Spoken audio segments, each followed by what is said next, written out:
नमस्कार दोस्तों, मैं डॉक्टर सतीश कुमार पड़ोकर।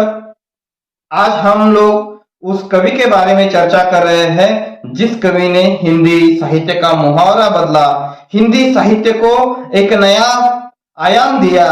उस कवि का नाम है शिवमंगल सिंह सुमन।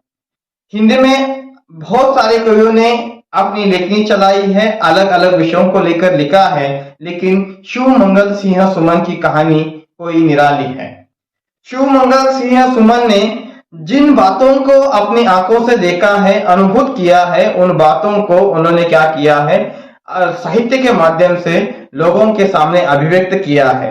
शिवमंगल सिंह सुमन के नाम में सुमन तो है, लेकिन उनकी कविता अंगार है। उनकी कविता में एक प्रकार का विद्रोह है, राष्ट्रवाद है, राष्ट्रीयता है और देश प्रेम की भावना है।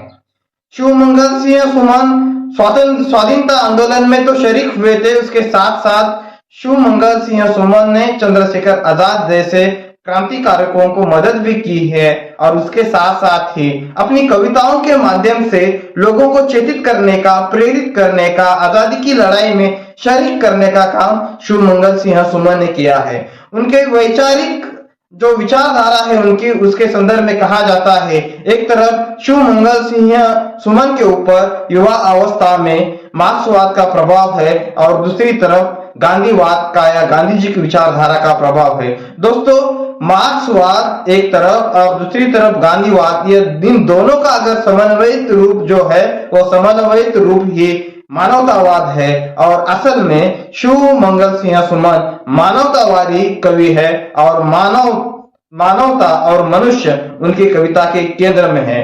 तो ऐसे कवि है जिन्होंने ग्वालियर के कॉलेज में पढ़ाने का काम भी किया है प्रोफेसर के रूप में, और उसी कॉलेज में देश के पूर्व प्रधानमंत्री अटल बिहारी वाजपेयी भी पढ़ते थे, वे विद्यार्थी थे और अटल बिहारी वाजपेयी जी के ऊपर शिवमंगल सिंह की कविताओं का प्रभाव रहा है और उन्होंने अपना जो राजनीतिक संघर्ष है, अपनी जो राजनीतिक कहानी है बयान करने के लिए उनकी कविता वरदान मांगूंगा नहीं, इस कविता को उन्होंने उद्धृत किया था। और असल में बहुत सारे लोगों को ऐसा लगता है असल में यह कविता अटल बिहारी वाजपेयी जी की है, लेकिन ऐसा नहीं है। यह कविता शिवमंगल सिंह सुमन की कविता है और जो अटल बिहारी वाजपेयी जी के राजनीतिक संघर्ष के ऊपर सटीक लागू हो जाती है। तो हम लोग इस कविता के संदर्भ में बात करने जा रहे हैं और इस कविता को मैं आपके सामने प्रस्तुत करने जा रहा हूं, जिस कविता के ऊपर बहुत सारे लोगों का प्रभाव है और बहुत, जैसे कि देश के पूर्व प्रधानमंत्री अटल बिहारी वाजपेयी जी के ऊपर भी इस कविता का प्रभाव है। कविता का शीर्षक है वरदान मांगूंगा नहीं। ये हार एक विराम है, जीवन महासंग्राम है, तिल तिल मिटूंगा पर दया की भीख मैं लूंगा नहीं। स्मृति के सुखद प्रहरों के लिए, अपने खंडहरों के लिए, ये जान लो मैं विश्व की संपत्ति चाहूंगा नहीं। वरदान मांगूंगा नहीं, हार मानूंगा नहीं। क्या हार में क्या जीत में, क्या हार में क्या जीत में, किंचित नहीं भयभीत मैं, संघर्ष पथ पर जो मिले ये भी सही वो भी सही। वरदान मांगूंगा नहीं, हार मानूंगा नहीं। लघुता न अब मेरी छो, लघुता न अब मेरी छो, तुम हो महान बने रहो।